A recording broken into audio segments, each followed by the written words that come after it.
Hi, everyone. I just thought I'd pose an interesting question today. It's a question that came up in the Scale Up Your Business community this week.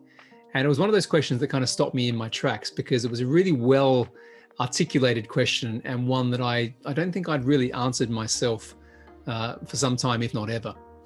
And the question was, or is, how does entrepreneurship affect your life? Now, again, for context, this question was being asked by someone who's already in employment.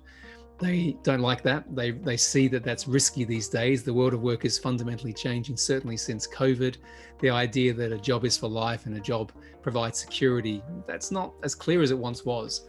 And this person is looking for more of an entrepreneurial path, be that starting their own business, buying an existing business, or starting some form of side hustle. So I thought about this question, how does entrepreneurship affect your life? And I want to be really honest. And the reason for doing this video today is I think you need to understand this, particularly if you're at the same stage as this person. You haven't quite made the leap, but it's something that you're considering doing. Perhaps it's going to be one of your goals as we enter the new year.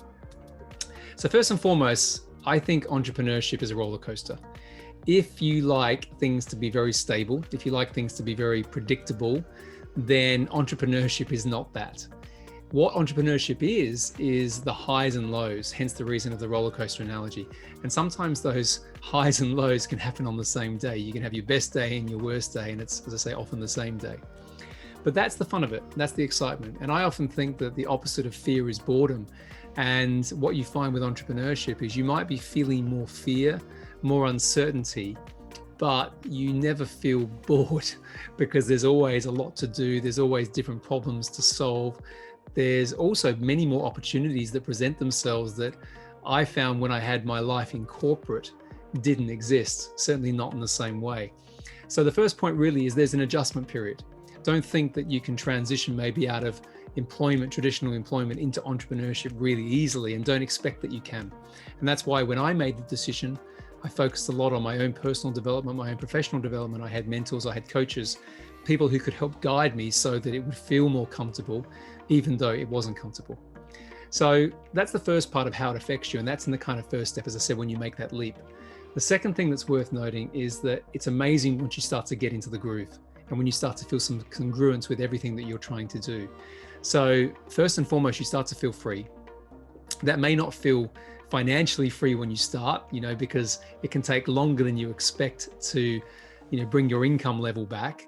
I was listening to a really interesting video with Grant Cardone the other day. And when he started his business empire, he said he expected to have his salary back to the same levels that he had in traditional employment within 3 to 4 months. And it ended up taking him 3 years. And I've had a similar experience from what I've done as well. But once you start to see that and you start to see how it works and you get more confidence, then it's a lot more fun, because that ceiling that you may have had on a salary or a salary and bonus or whatever your structure was, that goes away. And what you start to realize is that it becomes uncapped. So if you want to double your income in a year, you can do it. Not easy all the time, but you can absolutely do it. So it affects your life in a positive way because you feel free, you feel more in control. But as I said, you have more swings, you have more of those highs and lows. And then on a personal level, I find that if you can create something and you can be successful at it, you show up differently. You show up differently in front of your friends, your family.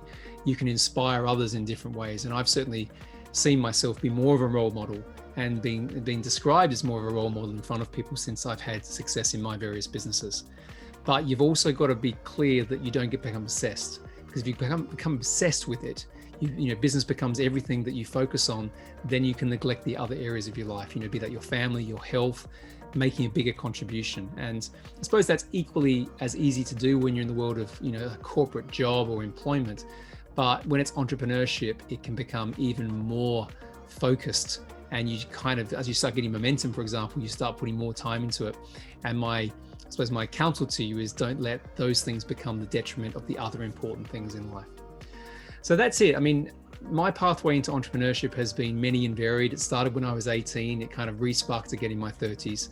I wouldn't change any of it. It's been an amazing journey, amazing ride. And if you're thinking about doing it and you've got that kind of slight nudge, that niggle inside you to do it, I would also encourage you to explore that, to find out whether it's the pathway to you. But it does affect your life. It affects your life in both fantastic ways and both challenging ways. But overall, I wouldn't change any of it. So listen, I hope that's useful. Thanks very much for posting that question in the community. As I said, how does entrepreneurship affect your life? Hopefully I've given you some interesting insights and perspectives today on that.